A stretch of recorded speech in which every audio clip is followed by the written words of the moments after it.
Nou ja, lieve vriende, ons is terug by die reeks, die vers vir vers geselsie oor die boek Openbaring. Ons begin hierdie volgende hoofstuk dan in 4 dele. Ons het afgehandel hoofstuk 6 en wil ek graag dan nou voortgaan om met jou te praat oor die boek Openbaring hoofstuk 7 wat dan handel oor die oordele wat vir 'n kort oomblik in die boek met 'n tussenvoegsel onderbreek word. Nou, die tussenvoegsel is gewoonlik 'n gedeelte wat die skrywer gebruik om detail te gee deur 'n onderbreking te maak aan die kronologiese volgorde. Soos wat die dinge op mekaar gebeur, trek hy die teleskoop uit en gee hy so 'n bietjie detail. En dis die doel van die tussenvoegsel, en daar is 'n paar ander kere waar dit ook gebeur, en wil ons dan nou vandag stil staan by die tussenvoegsel, 2 groepe mense wat Johannes sien vanuit die tyd van verdrukking. Nou die 2 groepe is baie belangrik omdat hier 'n baie belangrike wegspring is wat later in die boek baie meer prominent sal wees, dat die mense in die verdrukking die evangelie van Jesus moet hoor, die Jode pertinent, om Jesus as Messias te aanvaar, omdat hulle hom verwerp het as Messias, maar ook om die onderskeid te tref in die mense van Jesus, of die volgelinge van die Messias, teenoor die volgelinge van die valse Messias. So hierdie 2 groepe is belangrik om te onderskei, en ons wil so 'n bietjie meer detail dan in hierdie hoofstuk hieroor gee. Die vraag wat op almal se lippe is of mense gered kan word na die wegraping van Jesus se bruid, of die liggaam van Christus, of die kinders van die Here na die wegraping, nadat hulle weggevat is.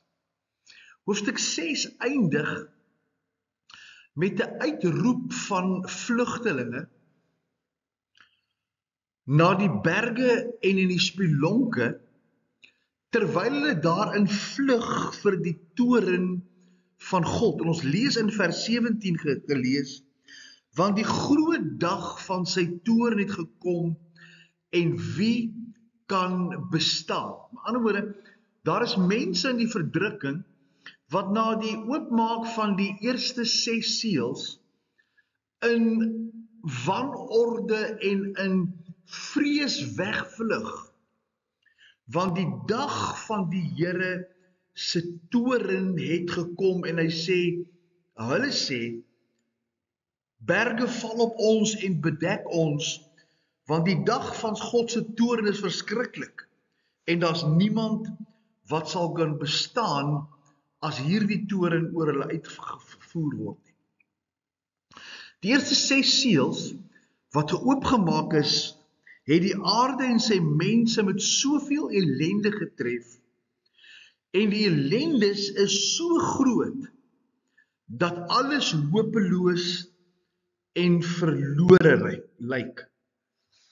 Hoofstuk 7 open met 'n tipe van 'n pouse na die vernietiging van hierdie eerste gedeelte. Dis amper asof die genade van God die mensdom en die aarde wil laat asem skep, voordat daar 'n tweede ronde oordeele in hoofstuk 8 en hoofstuk 9 uitgestort gaan word. Dit is pragtig om te sien dat God, te midde van straf en oordeel oor die sonde, hy steeds sy genade aan mense bied wat na hom sou roep. Die vraag word nou gevra, of daar redding vir mense is na die wegraping, en juis met die gedagte, omdat die skrif praat van die Heilige Gees wat sy werk van oortuiging met die wegraping van die kerk, of die genadige werk van die Heilige Gees ten opsigte van die roeping van die verlore sondaar tot bekering, volgens 2 Tessalonisense 2 vers 7, hom met die wegraping van die kerk dit onttrek het en die genade dispensasie tot 'n einde kom. Ons moet egter hier onderskei tussen die inwoning van die Heilige Gees en die teenwoordigheid van die Heilige Gees. Die Heilige Gees kan nooit van die aarde onttrek nie, omdat God alomteenwoordig is, en as 'n derde persoon in die goddelike drie-eenheid, die Heilige Gees ook alomteenwoordig is. Hy sal altyd op die aarde wees, maar sal sy werkswyse met die aarde en sy mense verander. Hy sal steeds die werk van wedergeboorte doen, indien 'n mens Jesus sou aanneem. Maar hy sal nie meer oortuig, soos in die genade dispensasie wat ons dan lees, wat die uitsluitlike doel van die Heilige Gees is in hierdie tyd, om te oortuig van sonde, van geregtigheid en van oordeel nie. Die mens word dus gered, soos in die Ou Testament, en volgens Matteus 24 vers 13, sal hierdie mens wat besef dat hy Jesus nodig het, moet volhard tot die einde toe, om gered te kan word. Maar, wie volhard tot die einde toe, sal gered word, sê Matteus 24 vers 13, en daarom is dit belangrik, dat hierdie persoon na die wegraping steeds sal herinner word aan die stem en die oortuiging van die Heilige Gees. Miskien mense wat in die kerk geleef het, en hulle sal agterkom, dat hulle die genadetyd laat verbygaan het, en dat hulle op dieselfde manier deur die bloed van Jesus gered sal moet word.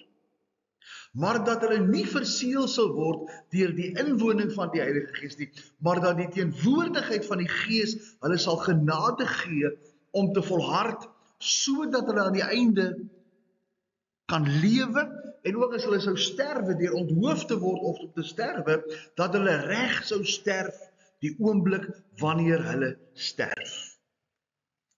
Hoofstuk 7 is die eerste van 3 tussenvoegsels, of dan die woord parenthesis in die boek Openbaring.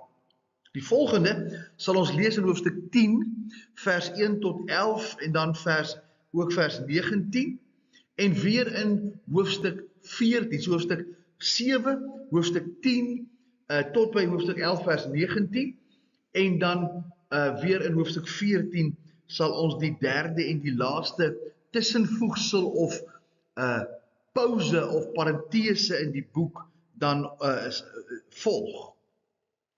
Die tussenvoegsel hier en weer in hoofstuk 14 hanteer dieselfde saak, maar loop gebeure vooruit om van die eindproduk te vertel. Hoe sal hierdie mense wat in die verdrukking sterwe vir Jesus, of die getuies van Jesus, hoe sal hulle aan die einde lyk? Ons lees weer daarvan in hoofstuk 14.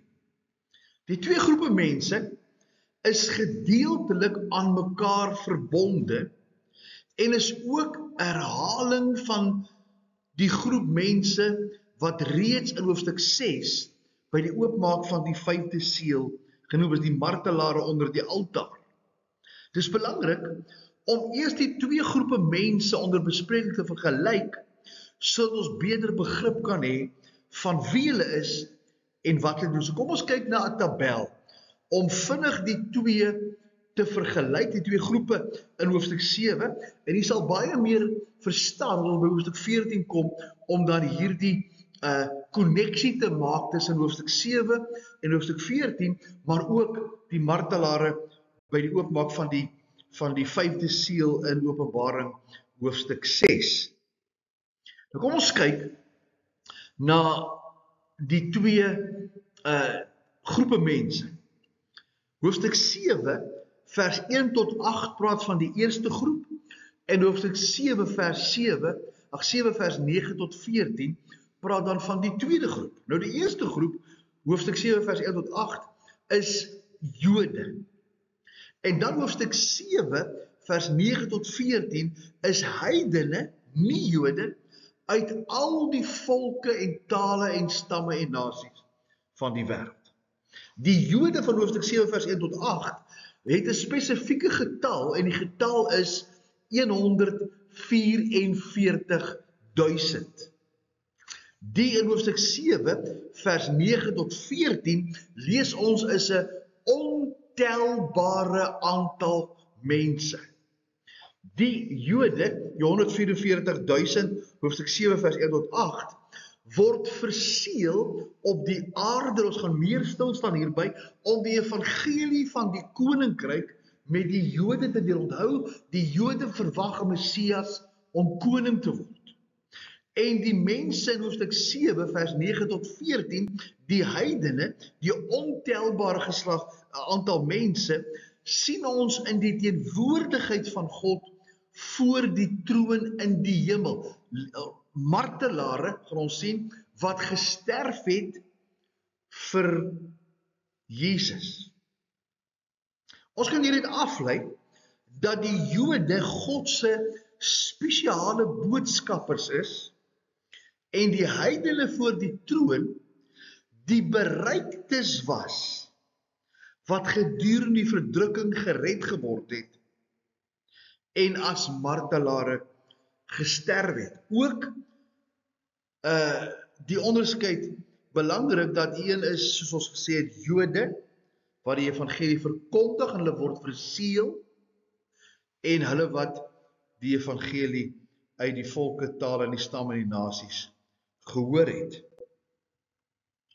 In Matteus 24 vers 14 kry ons verdere bewyse hiervan.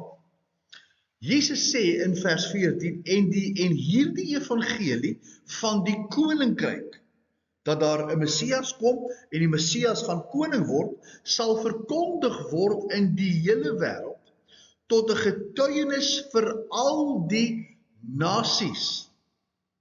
En as daardie koninkryks evangelie verkondig is, dan sal die einde kom. Die apostel Paulus maak dieselfde uitlating in 2 Tessalonisense 1 vers 7 tot 9, aangaande die doel van die vernietiging in die laaste dae.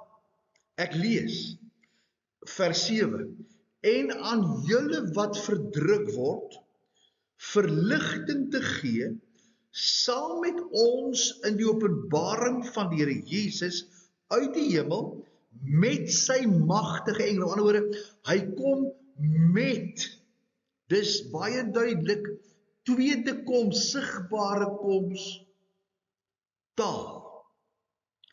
Julle wat verdrukking het, om aan julle verdrukking te bied, saam met ons, wanneer die Here Jesus homself openbaar uit die hemel, saam met sy magtige engele, in vuur en vlam, wanneer hy wraak uitoefen op die wat God nie ken nie, en op die wat aan die evangelie van ons Here Jesus nie gehoorsaam is nie. Hulle sal as straf ondergaan 'n ewige verderf, weg van die aangesig van die Here en van die heerlikheid van sy sterkte af. Met ander woorde, Paulus praat van 'n tyd wanneer Jesus gaan kom. Hy praat van sy koninkrykskoms, as hy kom op die aarde om koning te word, en hulle wat die evangelie nie geglo het nie, gaan God wraak oor uitoefen, en hulle straf sal wees om van die aangesig van die Here en die heerlikheid van die Here af verwyder te word. Nou hier is net so 'n prentjie, 'n voorstelling van die groot aantal verseelde Jode, en ons lees daarvan Openbaring 7 vers 1 tot 8, die 144.000 wat op hulle voorhoofde met die seël van God verseël is. Ek wil dit net hier noem, dat u onthou dat op Openbaring 13 gaan die Antichrist ook 'n merk hê op die voorhoof in die regterhand van mense, en daardie merk gaan die Antichrist aanvaar as jy die merk vat, en jy gaan Jesus verwerp.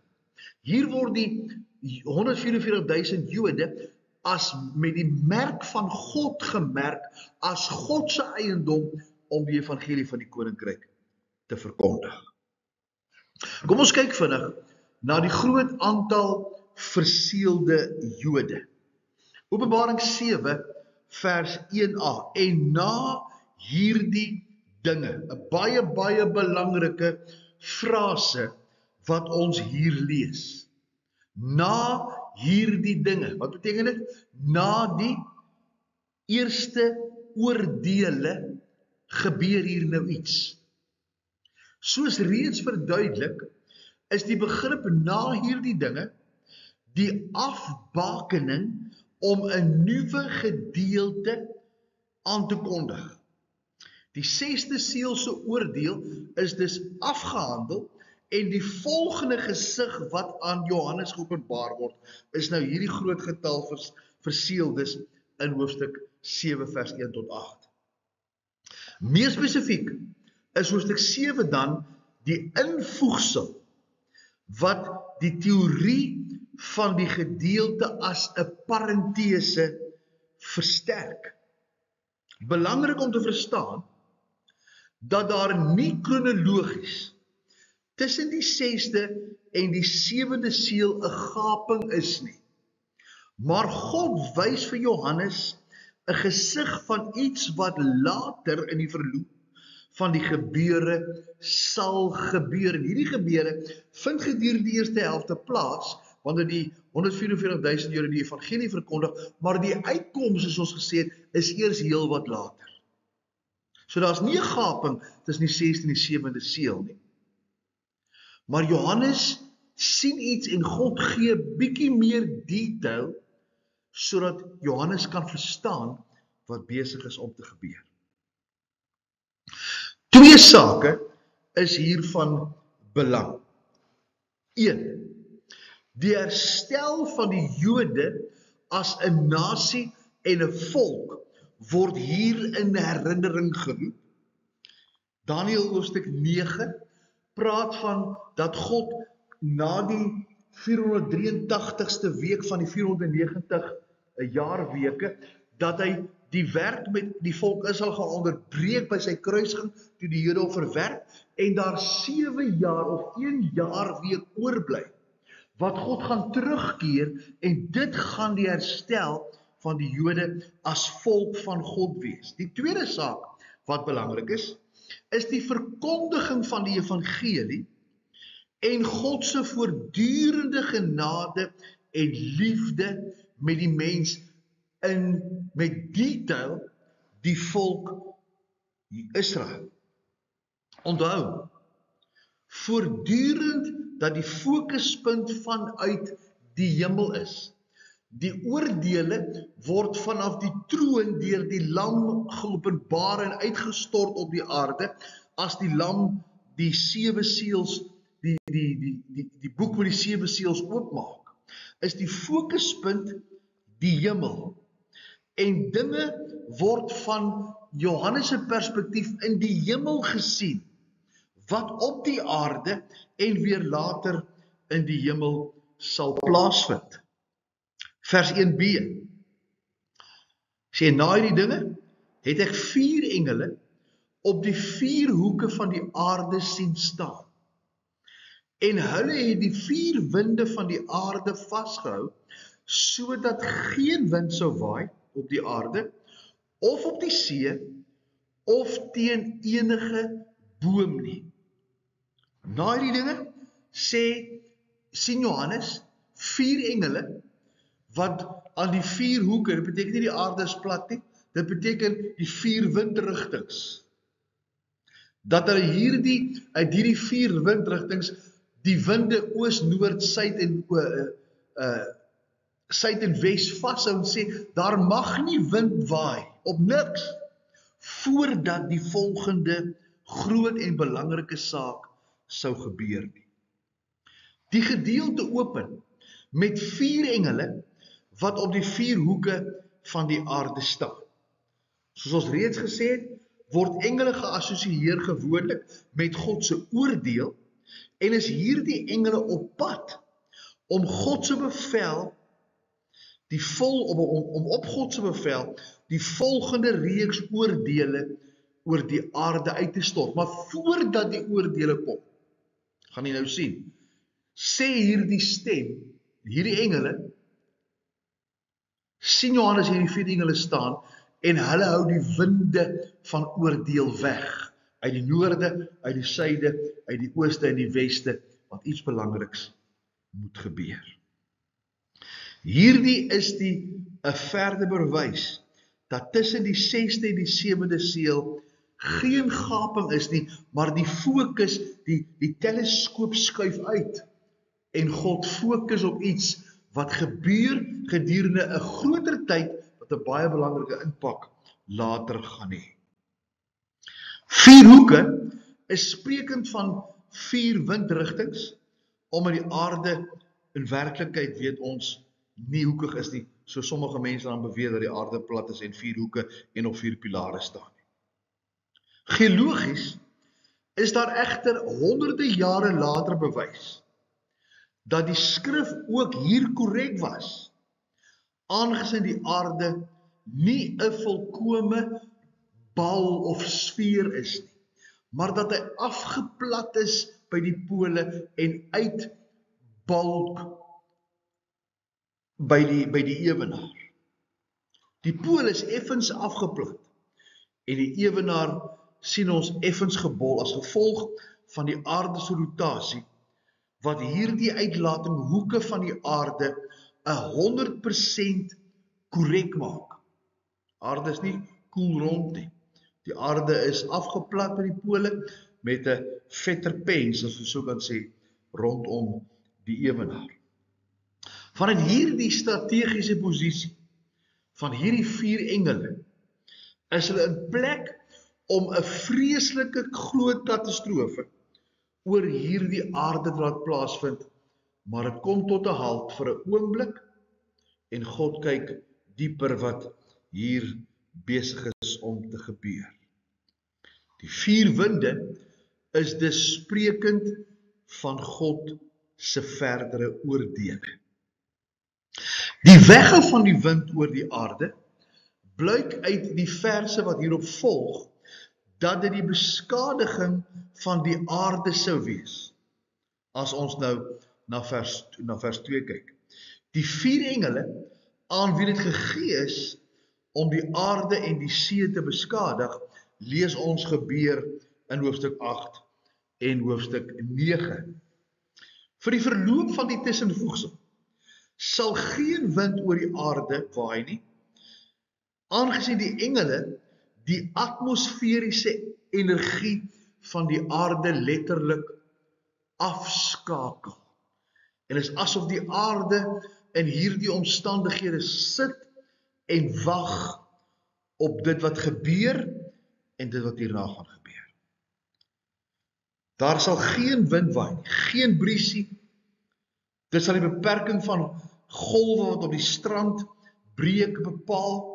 Geen beweging van wolke nie. Alles sal doodstil wees. Ons praat in ons Afrikaanse taal van die stilte voor die storm.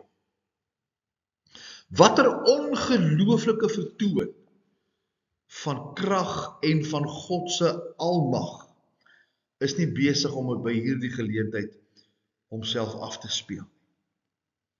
Geoloë en weerkundiges is van mening dat die sirkulasie van die atmosfeer absoluut noodsaaklik is vir die aarde se bestaan. Hoor wat sê kenners hiervan. En ek gaan vir u 'n aanhaling uit Engels vir u voorhou. Hy sê the circulation of the atmosphere is a mighty engine driven by energy from the sun and from the earth's rotation. The tremendous powers involved in this operation becomes especially obvious when they are displayed in the form of great hurricanes and blizzards and tornadoes. These winds of the earth make life possible on earth through the hydrologic cycle, transporting water inland from the oceans with which water comes to the earth. It also controls the currents of the oceans, which circulates warm and cold water around the planet and supports life in the oceans. Dink daaraan dat slegs 4 engele hierdie ongelooflike energie en beweging kan stop. Winde van die aarde vashou is 'n sterk woord wat beteken dat die winde nie kan losbreek om te waai nie, maar in krag en energie opbou tot 'n breekpunt. Dis asof nadat hierdie verseeldes verseël is en daar gekyk word na die martelare wat hier voor die troon van God staan, dat hierdie opbou van energie losbreek in 'n nuwe stel oordeele wat God wreek oor die aarde wat sy genade verwerp.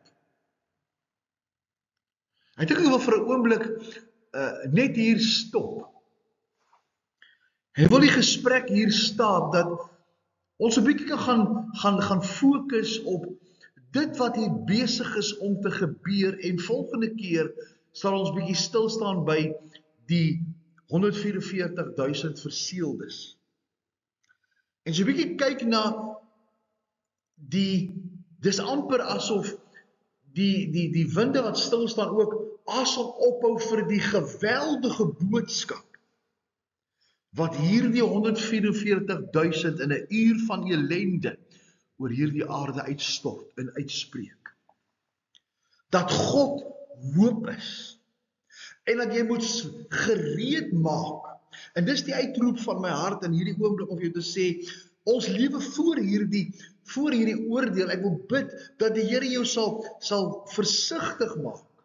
Dat die Here vir jou sal genade gee om sy roepstem van genade te hoor. Dat ons nie onder die oordeel gaan staan, omdat ons hierdie groot en wonderlike evangelie die hand wys nie.